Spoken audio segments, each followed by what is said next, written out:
Untuk anda peminat bola sepak tempatan, ini adalah 3 info yang anda perlu tahu mengenai Liga Malaysia musim hadapan.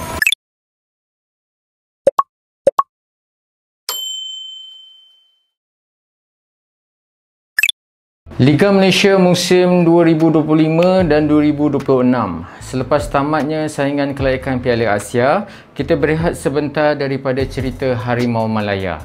Kita alihkan seketika perhatian kita ke arah Liga Malaysia musim 2025 dan 2026 yang bakal bermula kurang dari 2 bulan lagi. Yang pertama, tarikh-tarikh penting musim baru.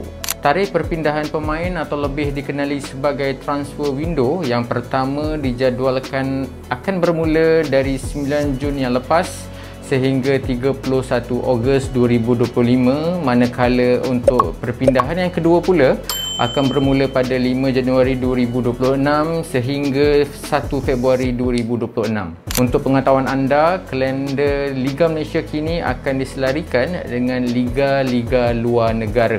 Perlawanan Subansir akan menjadi perlawanan pertama Liga Super yang melibatkan juara Liga JDT dan naib juara Selangor FC. Yang kedua, untuk musim 2025 dan 2026, Liga Super akan terasa sedikit berbeza selepas dijangka Perak dan Kedah tidak dapat menyertai Liga Super pada musim kali ini. Menurut MFL, untuk musim baru ini terdapat 11 pasukan dan disertai 2 pasukan dari AFL serta 1 pasukan dari Brunei, menjadikan jumlah keseluruhan 14 pasukan. 2 pasukan dari AFL itu adalah Melaka FC dan Immigration FC, manakala pasukan yang mewakili Brunei iaitu DPMM FC adalah antara pasukan yang akan memeriahkan Liga Malaysia musim hadapan. Dan yang ketiga, format baru Liga Malaysia. Cerita mengenai format, ada yang masih kekal digunakan seperti contoh penggunaan sistem VAR di mana musim hadapan merupakan musim kedua penggunaan teknologi itu di dalam Liga Super. Namun, demi penambahbaikan Liga, 2 format baru telah diperkenalkan MFL bagi musim 2025 dan 2026.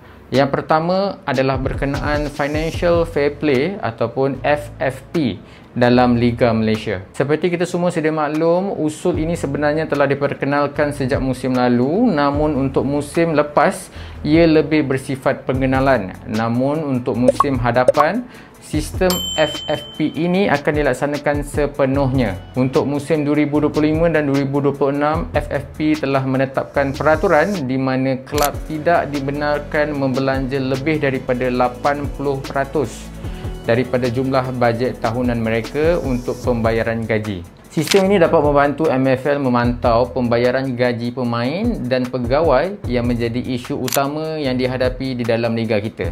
Format baru yang kedua pula adalah penambah kuota import yang mana semua pasukan dibenarkan mendaftar 15 pemain asing bagi musim 2025 dan 2026. Jika sebelum ini hanya 12 pemain import sahaja dibenarkan didaftar oleh kelab Liga Juara Asia Elite dan ACL 2, manakala kelab lain dibenarkan mendaftar 9 import sahaja. Sekian, itu adalah beberapa info yang anda semua perlu tahu mengenai Liga Malaysia musim hadapan.